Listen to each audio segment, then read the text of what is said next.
अस्सलाम वालेकुम। कैसे हैं आप सब? उम्मीद है कि आप सब खैरियत से होंगे और आपकी खैरियत नेक मतलूब चाहती हूँ।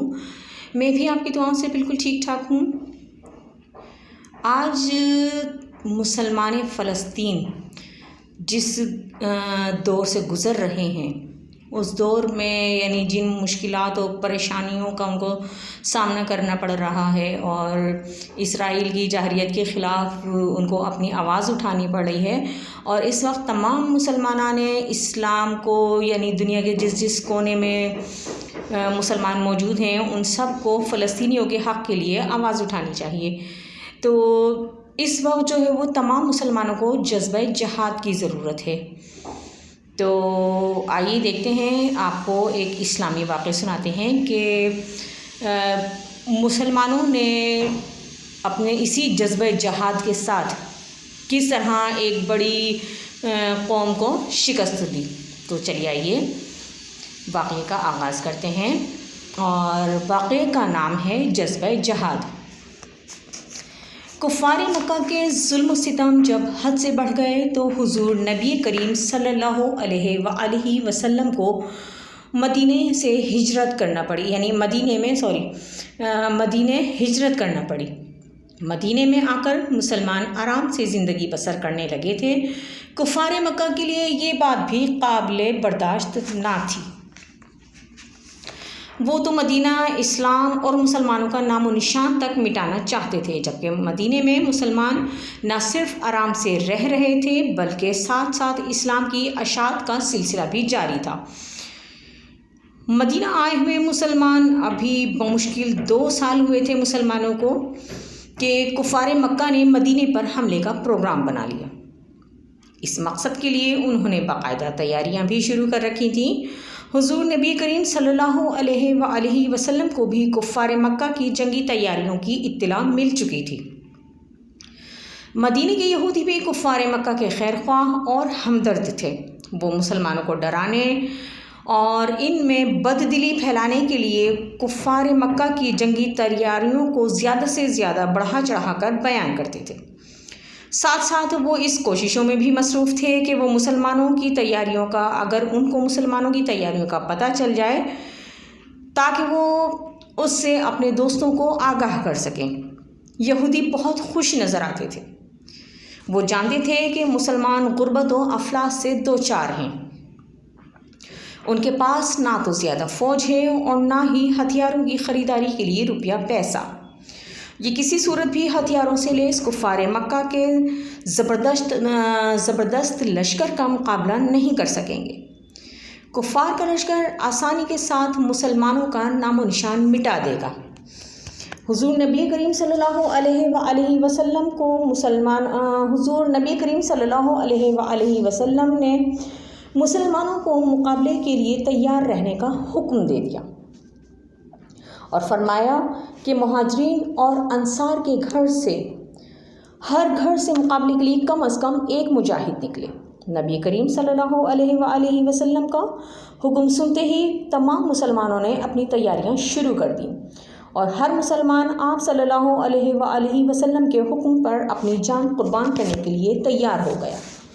हुज़ूर नबी करीम सल्लल्लाहु अलैहि वसल्लम का हुक्म दूसरे लोगों की तरह एक मुसलमान खातून ने भी सुना तो वो सर पकड़कर रह गईं।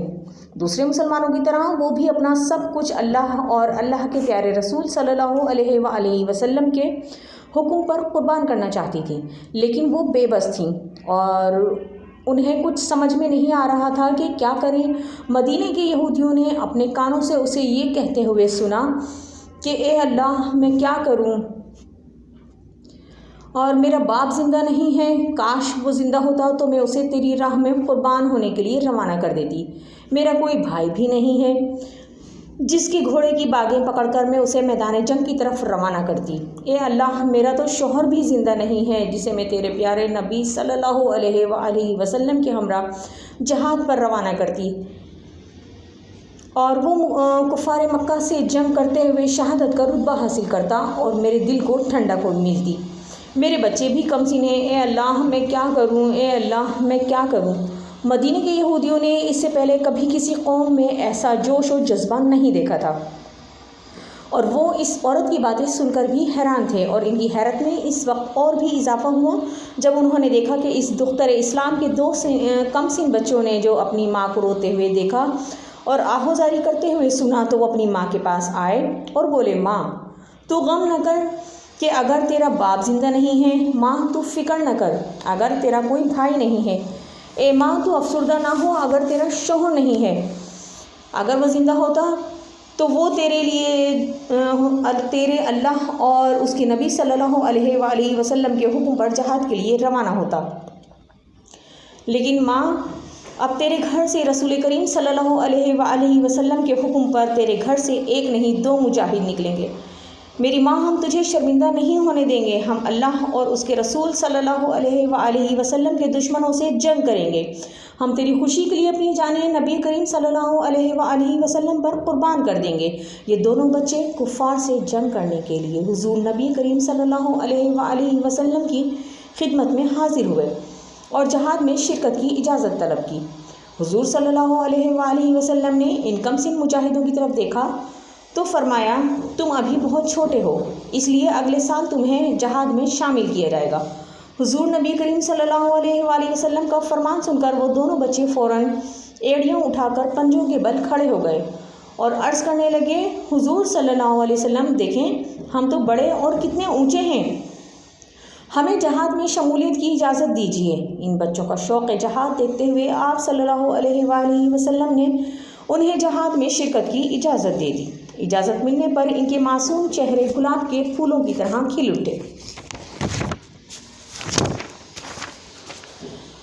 اب دونوں جذبہ جہاد سے سرشار، ہاتھوں میں تلواریں لیے جنگ کے منتظر تھے۔ جیسے ہی جنگ شروع ہوئی تو ان کم سن مجاہدوں نے ایک مسلمان سے ابو جہل کے بارے میں دریافت کیا۔ جب ان کو ابو جہل کا پتہ چلا تو وہ تیزی سے آگے بڑھے۔ مجاہدین اور ابو جہل کے درمیان تھوڑا سا ہی فاصلہ تھا۔ ابو جہل کے پاس پہنچ کر انہوں نے ایک ایک سے سوال کیا، کیا تم ہی ابو جہل ہو؟ کیا تم ہی وہ شخص ہو جو ہمارے پیارے نبی صلی اللہ علیہ وآلہ وسلم کو گالیاں دیتے اور برا بھلا کہتے ہو؟ ان کی باتیں سن کر ابو جہل بولا، تم کون ہو؟ تم مجھ سے یہ سوال کیوں پوچھتے ہو؟ دوسرے کم سن مجاہد نے ابو جہل کی بات کا جواب دینے کے بجائے اچھل کر تلوار سے وار کر دیا اور اس وار سے ابو جہل کو شدید زخم آیا۔ ابو جہل کے بیٹے نے تیش میں آ کر تلوار چلائی۔ کم سن مجاہد کے بازو پر لگی تلوار اور اس کا بازو کٹ کر کندھے سے لٹک گیا۔ اس مجاہد نے لٹکتے ہوئے بازو کو کاٹ کر پھینک دیا۔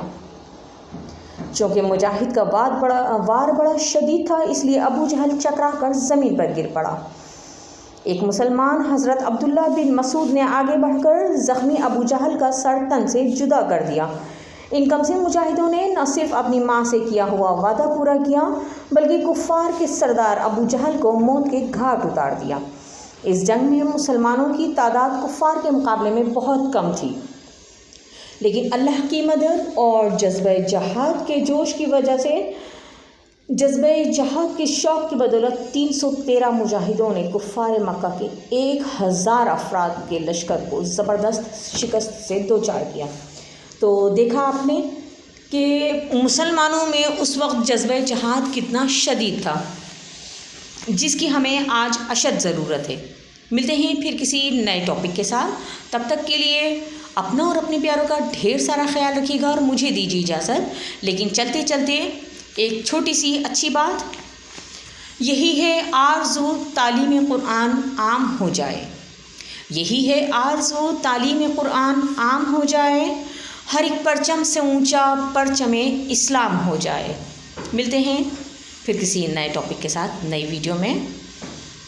اب مجھے دیجیے اجازت، اللہ حافظ۔